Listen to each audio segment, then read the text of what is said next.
son is racing.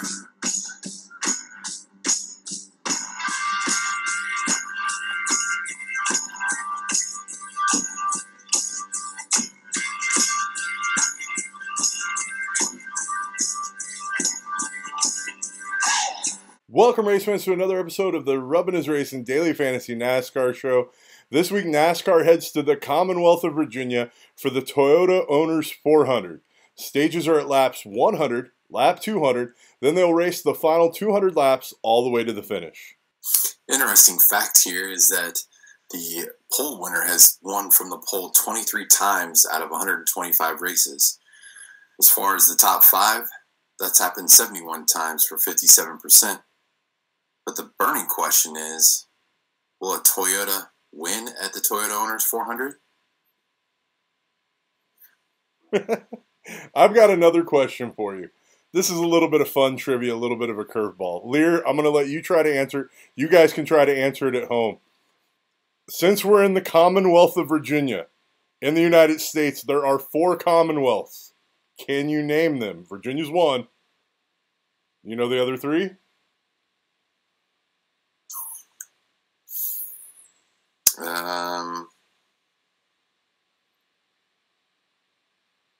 That's a negative. Ghost Rider pattern is full.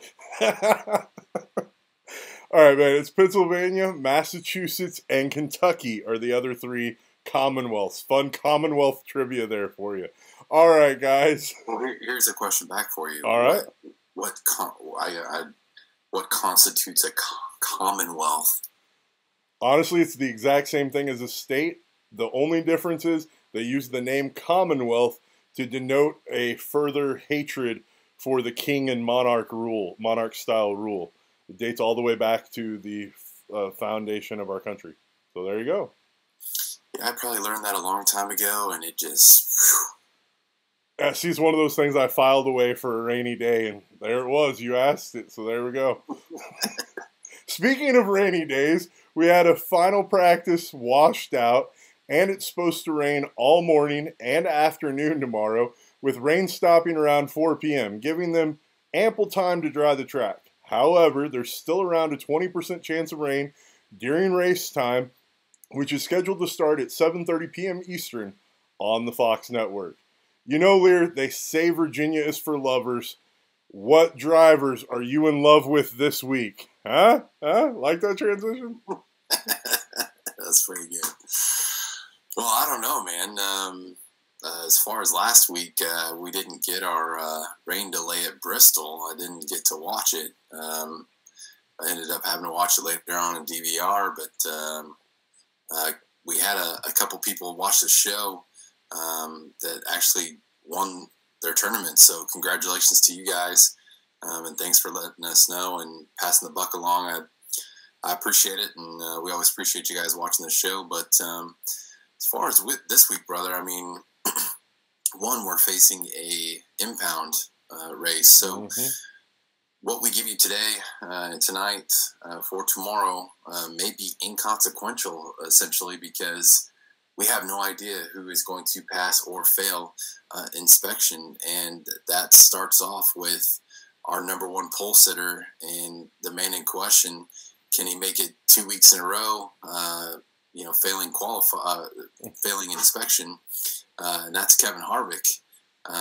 Clearly, he and the number 14 were fast today, but I don't know if that's something that's going to equate to the track, and if they're going to pass inspection. What do you think, brother? Well, dude, hopefully they can pass inspection, because if this car is dialed in like it was last week, which it seems like Stewart Haas has finally found speed, at least in Kevin Harvick's car. I mean, after going 4 laps down last weekend, he managed to finish on the lead lap, making them all back up, and finish 13th. I think he could have finished even higher up and maybe even won the race if we would have had another chunk of laps. That's how good that car was. That car looked just as good again today in qualifying and in practice. Keep in mind, the reason why he's not at the top of the charts from the first practice this morning is because he had to serve a 30-minute penalty from the inspection debacles last weekend. So that car hasn't had a lot of time on the track, but what time it has had on the track, it's looked really fast. The other car that looked really fast is last week's winner, Kyle Rowdy Busch, who is 13K this week. Liehr, are you thinking about anchoring some teams to Rowdy? I mean, it's impossible not to, brother. I mean, the guy's only the best current racer that we have on the circuit, and he's on one hell of a streak, and he's just been kicking ass and taking names this 2019 season, and I am still just baffled after last week, after that first lap when he got hit from behind from Ricky Stenhouse and, damaged the back end of that car, and for that whole team to come together and come back and win the race. It's just unbelievable, dude. We are watching one of the best drivers, and I even hate to admit that, we're watching one of the best drivers that has ever been behind a race car. I mean, he could drive a washing machine on the racetrack and still win with wheels on it. I mean, it's unbelievable what he has done so far in this season, and all the things that he's had to go through to get there, to get those wins. And I'm definitely rostering Kyle Busch this weekend. I mean, it's impossible not to, even at that price tag. I mean, you're still going to have to work your way around it, starting from the 5th position. But with his history, with the 6 wins, 17 top 5s, in the last 3 years, he's led more than 30 laps. With the last race winning, he led 92 laps. And then the race before that, he came from 32nd, which was the lowest starting position ever to win a race at Richmond. So I don't know. There's just something about these short tracks in Bristol and Richmond that Kyle Busch definitely, but Kurt Busch too. Also, they definitely got their books ready and knowing exactly what they need to do and where to do it and the strategy they need to take to get there. Yeah, but I'm just not interested in Kurt Busch starting 3rd. I think at 10,200, he has to dominate a huge chunk of laps. It's an easy fade for me. Another one that hold on before you continue. Did you just break news there? Did you just say that Kurt Busch is starting in the top 5? Yeah, I know he usually starts almost towards the back 5, but yes, somehow they managed to get that car qualified properly this week. But I don't think it has any point potential. That's the problem. The other problem that I see, and I may be reading into this wrong, but I don't want to play Eric Jones starting 2nd either. He burned everybody last week when he looked faster than what I believe he looks this week. But remember, we have limited data, so God only knows if that car's dialed in or not. At 8K, if he's one of your potential dominators, that could really pay off well. But if you roster him just like everybody did last weekend, he had a pretty nice ownership chunk. When he goes back in the back for all kinds of different issues, you're going to have it's going to crush your lineups. It did mine last week. So yeah, as much as I would love to say yes on Eric Jones, I can't do it starting that high. I maybe overstepped my boundaries a little bit last week with my full-fledged confidence in him. And dang, I mean, I had him probably in 70% of my lineup, so it burned me pretty bad, along with the Sticky Ricky play, which killed me right from the beginning. But, as far as Eric Jones, can't do it, bro. No, but where I can start looking at guys, like we already said, Kyle Busch is 5th. The guy that starts right in front of him, Joey Logano, starting 4th. The price tag is outrageous at $11,800.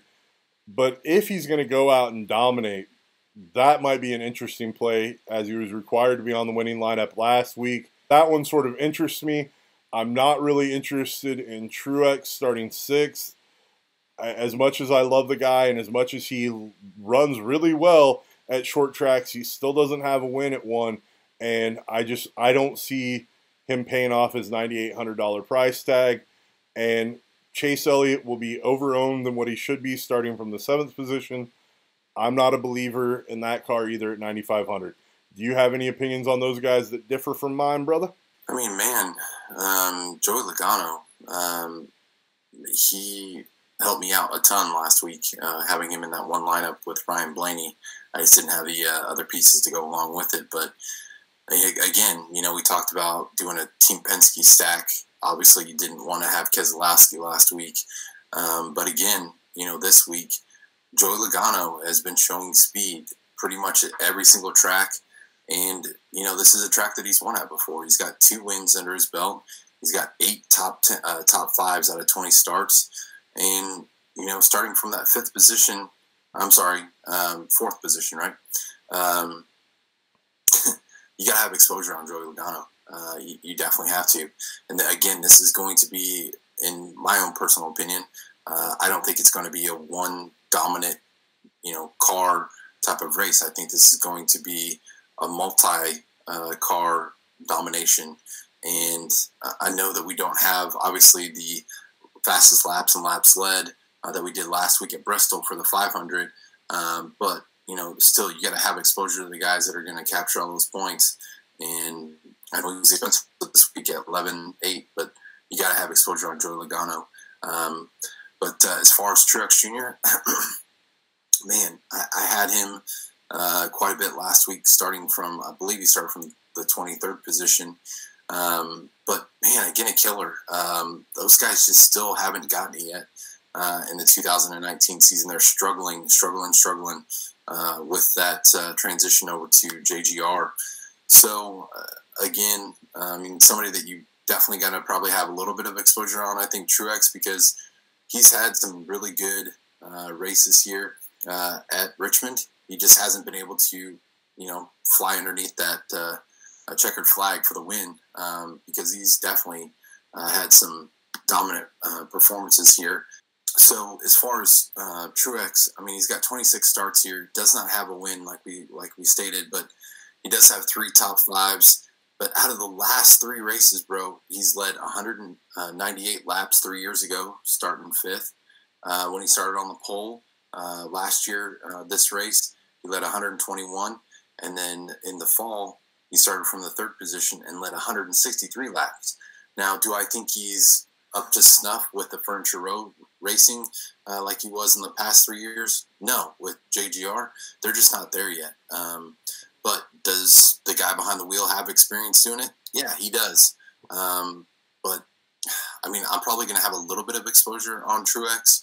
But I've got my mind definitely in a different area than that. And as far as Chase Elliott, until Chevrolet and Hendrick can show that they can get up there, lead some laps, obviously by far Chase Elliott's the best driver out of that stable.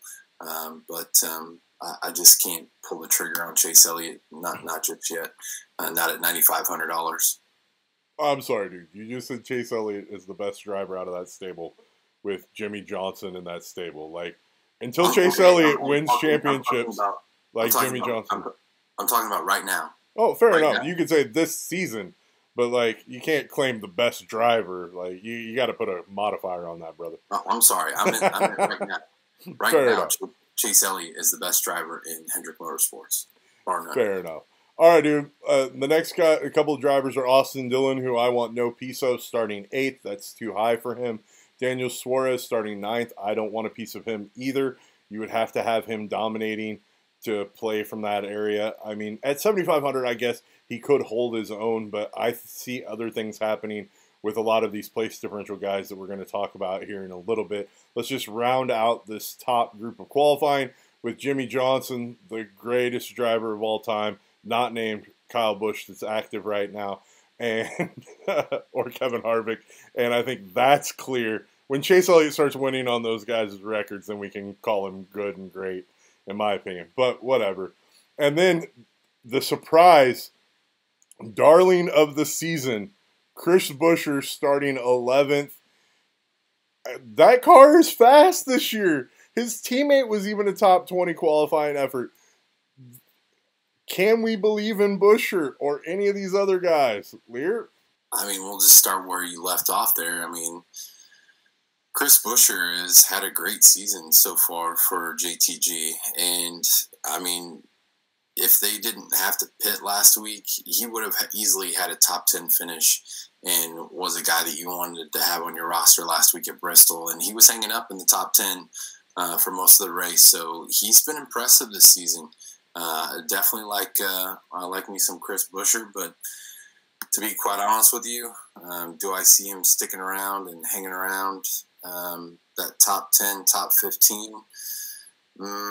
Maybe. And at a $6,500 price point, I mean, he's got 2 top 10s already this year in 9 races. So, but, you know, as maybe a field filler, yeah, I might have some exposure on him. But I kind of have my eye on different areas than that. But hold on. What if I told you Buescher was also, granted this was our limited information, was 3rd on the 10-lap average charts in practice 1? Like, that car is dialed in according to the crap limited information we have. Yeah, no, I hear you, but I don't know. From a realistic standpoint, right? I mean, yeah, I mean, if he stays there or even gets a few spots further and gets into that top 10, like an 8th or 9th place finish, then yeah, totally he's going to be worth it. But is that are the statistics probably pointing towards that direction? No. I would say no. But I will disagree with you on the other one, even though he does start 2 spots ahead of him, is Daniel Suarez. You know, he's turned the car around a little bit in the last handful of races, and he's done well, man. Especially here at Richmond. You know, he's got 4 races under his belt. He's got 2 top 10s, so I mean, more than 50% of the time that he's raced here so far, and obviously that's been in all JGR equipment. But he's got some good history here, and he's got 2 top 10 finishes back-to-back coming into this race. I'm sorry, 3, with a 10th place finish at Martinsville, and then 3rd place finish at the O'Reilly Auto Parts 500, and then last week at Bristol, he's got an 8th place finish. So, I mean, they're riding a nice hot streak of top 10s, and I could definitely see him keeping that momentum going in that Stewart House equipment that seems to be getting better and better week by week. Yeah, no, I agree with it, and I think his performance has been great. It just comes down to whether or not you calculate out that him holding that position and having a top 10 finish, but like not a top 5 finish, gets him enough points for what you're chasing for a final score. I don't know that it does in the math that I've been running, but that's just me. I can totally see your argument, and I think that you're pretty much spot on if the right point breakdown happens the right way. I'm just not seeing the points break down that way. But, you know, I've been wrong before, so. We all have, brother. Right. All right. Now, in my opinion, is where we start with the interesting place differential guys / guys that can also do something in the race. And that starts with Brad Keselowski starting 12th. Kez has been on fire this season. He's just so expensive at $10,600. You have to draw a line at some point of which one of these guys you want. And you're going to run into a problem because we might as well go ahead and talk about him now because of his salary.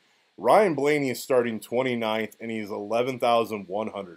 Now, last week we faded Kurt and Truex starting back in the field because we said that their points couldn't equal, that their place differential couldn't get you enough points. That may change this week with 100 less laps, but it could stay the same as long as the leaders are broken up between 3 or 4 of them. If that's the case, then maybe you don't want a Blaney. But if it's 1 or 2 dominators, Blaney coming from 29th, if he has a top 5 finish, very well could be in that mathematical formula to be on a winning lineup. What do you think about Keselowski, and what do you think about the Blaney dilemma before we get into the rest of the place differential guys, Liehr? Oh, Team Penske. Your brain and your intuition tells you, okay, you see Ryan Blaney and you see number 29 next to him. I mean, it just automatically tells you, hey, I got to play this guy. Yep. But I don't know, man.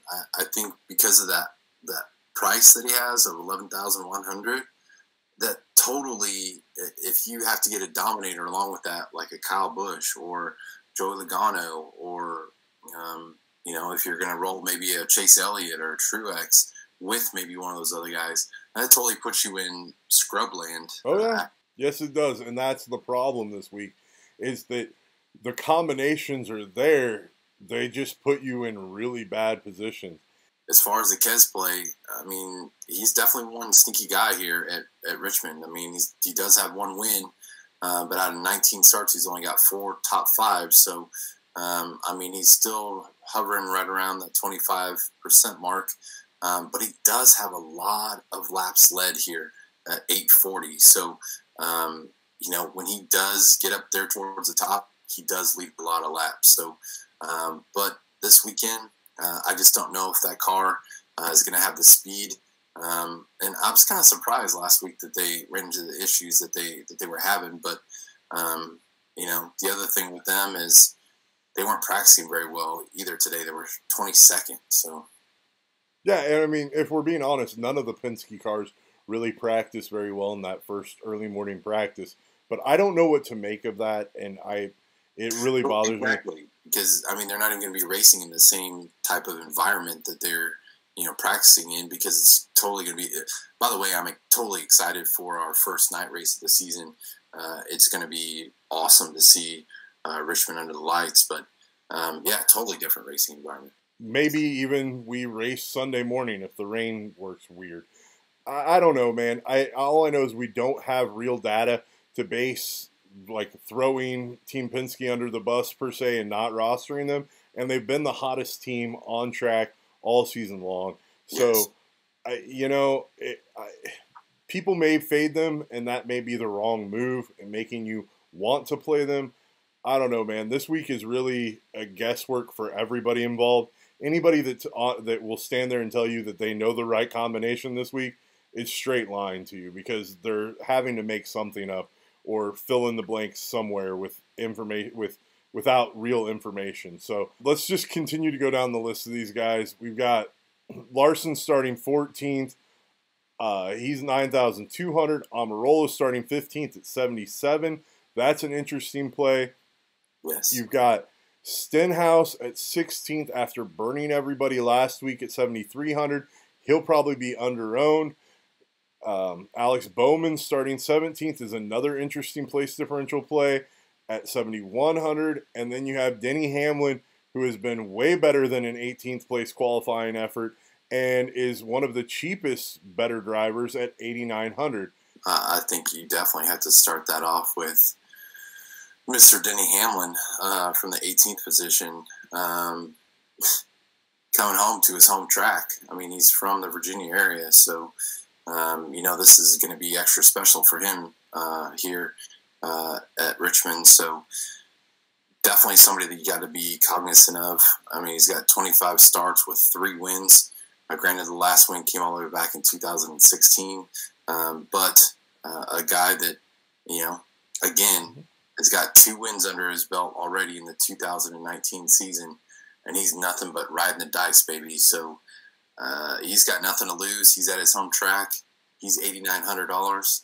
Yeah, I'm going to be riding that FedEx train this weekend for sure. Well, and other than the random finish last race here in the fall, where he finished 16th, his previous run was 6th, 6th, 1st, 3rd, 5th, 3rd. That's a hell of a finish grouping for a driver. You got to love Hamlin here at Richmond. Yeah, no, I definitely agree with you, and I'm sure he's going to be way high owned based on all that information and based on his price point. But you know, you got to garner the fact that that's probably going to pay off for you. Did you want to add anything on the other guys we talked about, or move on to Boyer and crew? Well, I definitely think that Eric Amarola is an interesting play. Especially, I mean, just how disappointing for that team last week, coming off of going into Bristol, getting all hyped up for Bristol. Again, the Shazam car comes back to haunt him. The 2 times that they've raced it in 2019, and he gets wrecked out and can't continue, has a DNF. So, but as far as Amarola, I mean, he's got 14 starts here. He does not have a win, obviously, but he does have 2 top 5s. And, you know, obviously this is only his 2nd year with Stewart-Haas Racing. So, you Now, granted, his top fives, been last year when he raced here in the fall, which is obviously good. He started 6th, finished 5th, but before that, it was way back in 2015 with Richard Petty Motorsports, starting 24th and finishing 4th. So, but be on the lookout for Eric Amarola this weekend. He's going to be, I think, somebody that's going to be aggressive, somebody that's hungry, because obviously he probably feels like he's been cheated more than a few times already this season. And at his price point of $7,700, I mean, yeah, give me some of that Eric Amarola at that price, because that's dirt cheap for a guy in good equipment in that starting position. I love it. My only problem is every time I roster Amarola, he wrecks his car and doesn't do what I want him to. And maybe he should have just shouted Shazam and turned the car into something else when Kyle stopped in front of him and he slammed into the back end of him. Man, if only they could have got that car fixed like Rowdy did and ran the rest of the race. But man, that was awful. So yeah, he's gonna be obviously at the Smithfield Get Grilling car this weekend, so he's got that spring fever, buddy. Fair enough. Maybe with the Smithfield he can trim the fat and do better, huh? Bacon pun? No.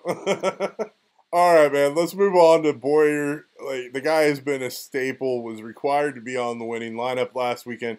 He starts 21st. This is where we get a lot of the guys that I like this week. We've also got Newman starting 31st. Another just dynamite play at 6,900. Matty DB, who we loved last week, 27th, starting 27th at 6,800. Man, they just keep raising the price on a good old Matty DB. Then you get the questionable plays, in my opinion, like on further than that.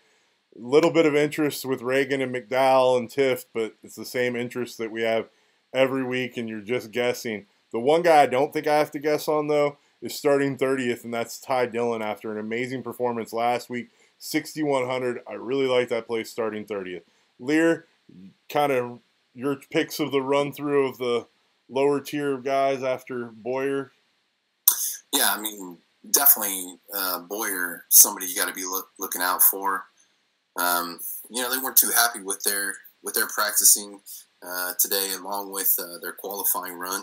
But that guy, just put him anywhere, and if he starts 20th or worse, I mean, it's hard to deny the fact of not putting him on your lineups, just because he's a really good short track racer and somebody that definitely can move up and get a top 10, in my opinion. I mean, this is actually one of his better tracks. I mean, he does have 2 wins here, and he's got 4 top 5s with 14 top 10s. So more than half of his races that he started here, he's gotten a top 10. So that's 11 plus place differential points right there for you. He's hungry for a win. I know he wants to get one. I know with his competitiveness, he wants to get one first over Kevin Harvick of the season. So the only problem with him is just trying to find that roster spot to put him in there at his price price point. So $8,600, but I think he's going to be a guy that's going to be fairly high owned just because of where he's starting at. But as far as the other drivers going on there, I like Ryan Preece starting from that 23rd position. He's been able to come through. Obviously, his partner in crime, Chris Buescher's had a good season. I think Preece is just, obviously with the rookie, it's going to be ups and downs all year long. I mean, prime example, next guy up after that's Daniel Hemrick. Somebody that's been just trying to log some laps with the big boys and kind of see how it plays out, but he's also had some unfortunate luck this season. And then you come to one of my favorites, and Michael McDowell, but unfortunately, I feel crispy and burnt after what happened last week. He disappointed me with his starting 18th, and then I think he finished like 28th or something. But that was my only downfall on that one lineup. If I would have went just one other direction, it would have been a different outcome. So, but that's all it takes in fantasy NASCAR. So, but as far as like Bubba Wallace, kind of an interesting play there. I think he kind of gets a bad rap. which is deserved because he's just been okay and average in below average equipment with Richard Petty Enterprises, and it's disappointing to obviously say that about him because this is the iconic car, and actually Petty Enterprises has the most wins here at Richmond, overall. But Bubba Wallace is a guy I think you got to be aware of too, especially at that $5,900 price point. It's going to be a good guy to get you some of those upper tier guys as well. I love Bubba Wallace, but I don't like him on tracks where he has to brake, and you have to brake here.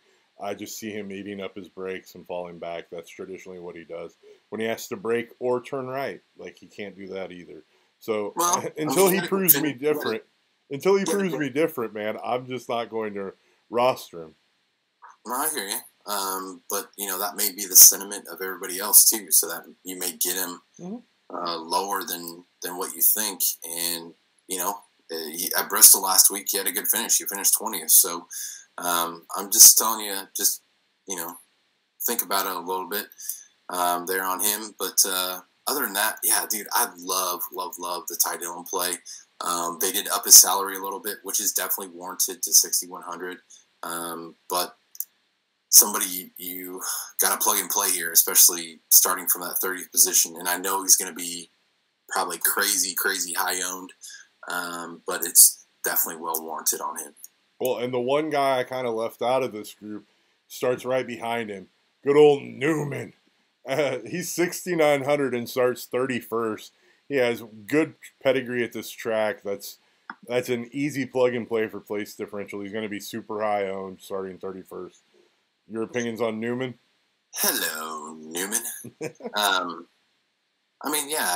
The guy's a crafty veteran who's just been around the block forever and ever and ever. I mean, if you can believe this, been all the way here since 2002. So going on a long career for him, and the guy's been around, and he knows what he's doing, and he's brought some good things to Roush Fenway Racing this year. A lot of experience, but he does have a win here. It did happen way long ago, back in 2003, when he was racing the number 12 Alltel for Roger Penske. But does have 7 top 5s, but 31st position and a $6,900 price point. You got to definitely have exposure on Newman. He's going to be the Kurt Busch of last week. Well, right, but we didn't want to roster Kurt Busch last week. I know, but you're also talking about like a $5,000 difference. No, fair enough. All right, now after the 31st position, we have the rest of the field fillers. They're all the guys that you have to roll the dice with. I'm not interested in any of them. But a fun note is Ross Chastain, starting 37th, once again did not qualify, didn't even attempt a lap. So he starts at the rear of the field, and last week that car moved up enough spots that it was on a winning lineup. So do with it what you will, but that car has not seen track time as of yet. Liehr, do you have any opinion on the field filler guys and Ross Chastain? I mean, no, not really. Landon Castle was an interesting play last week, which was crazy. But he was definitely somebody at his price point of 5,300. Started 31st and finished 26th, scored 24 fantasy points. So, he would have been a guy that definitely, if you were, stacking up the rest, would have been a guy to definitely have. So, but here, we've got 2 short tracks and fairly, with this being the third recently, when he's got a 28th place finish and a 26th place finish. So I do like a little bit of Landon Castle there if you're looking for a guy to help you save on some salary. But definitely Ross Chastain riding that Rim Riders number 15 this weekend. The crazy part, though, about Ross Chastain is, though, he's not going to lose you any points, and that team is not, out there and didn't even take a qualifying run, but he's $6,000. Yeah, exactly. He's too expensive. $6,000, and that's for somebody in probably one of the worst, underfunded cars on the track. Mm-hmm. And you know why he's $6,000? Is because the guy wheeling it behind the driver's seat. I mean, I don't know, man. I would love to definitely, if Ross Chastain was normal, like the 52, 5,300, I'd be all over that. But it's going to be tough to roster him this weekend. He's up $300 from last week and scored the same amount of fantasy points as Landon Castle, which was 24. Other than Daytona, that's his highest point performance. So if I was a betting man, I'd actually be leaning more towards somebody like a Corey LaJoie or a Landon Castle, somebody that's going to help you save in salary versus that $6,000. That is. Let's just put this in perspective real quick. That is $100 cheaper than Ty Dillon, who is in RCR affiliated equipment. I mean, when you put it like that, it's just absolutely absurd, but you're absolutely right. Like, there is zero reason why Ross Chastain is this expensive, and he shouldn't be there. It shouldn't be at this price at all. Not even when you include the inflated point average that he has based off the Daytona finish. But, like, dude, 6K is not, 24 points is not worth 6K. It's just not. Like, it's not going to get it done for you. So, I think Chastain's an easy fade this week. Easy fade unless a lot of carnage happens. So, and the crazy part is that puts him ahead of Bubba Wallace, David Reagan, Michael McDowell, Matt Tifft. I mean, all these guys that have, major funded cars, and he's higher than they are. Well, it's because he's going around the track enough and starting last that he's actually averaging more points than those guys because he kept his car clean in Daytona. That's why it averages more points. That's why he's like, I don't know, whoever's doing DraftKings pricing has royally messed up. All of these guys, like, in my opinion, Bubba, Reagan, and McDowell and Tifft probably should be a little bit higher than everybody else. But Chastain and all the rest of those guys should start at, in my opinion, at 5,500 and go down. Not 6K. And if I had my way, I'd probably make them all sub 5K. Right? Like, try to entice people even more to make the risky plays on those guys. But and I would definitely like to play some Joey Gase this weekend, especially in that tribute car to Sam Bass. I mean, that is a sick paint scheme.